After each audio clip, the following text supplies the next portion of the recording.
En périphérie de Nouméa, à l'abri des regards, 8000 personnes vivent dans des cabanes. Des villages de tôle que les Calédoniens appellent des squats. Certains n'ont ni eau courante, ni électricité. Les conditions de vie y sont très précaires. Un milieu que connaît bien le président du Secours catholique. Ce jour-là, Jean-François Quérant a rendez-vous avec Elsa, une des mamans du squat Sakamoto.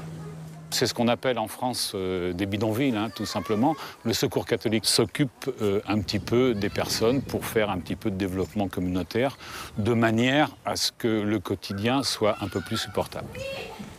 Les mamans du squat ont mené une longue bataille avec la mairie. Avec le soutien du Secours catholique, elles ont réussi à construire une cabane pas comme les autres, derrière des tôles, une salle de classe.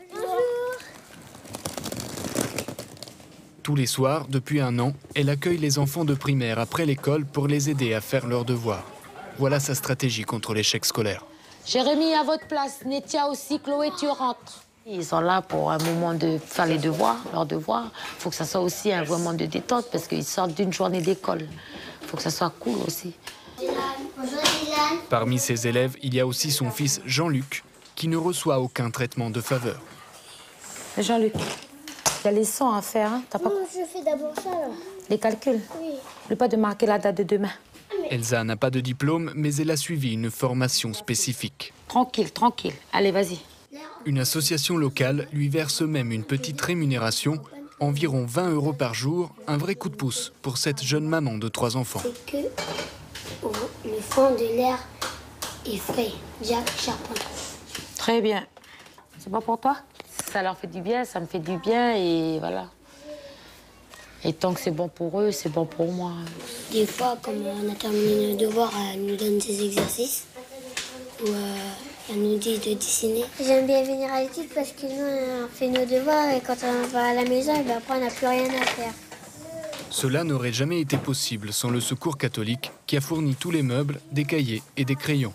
Une aide indispensable selon Edith Pourawa. Cette femme a été choisie par les habitants du squat pour les représenter.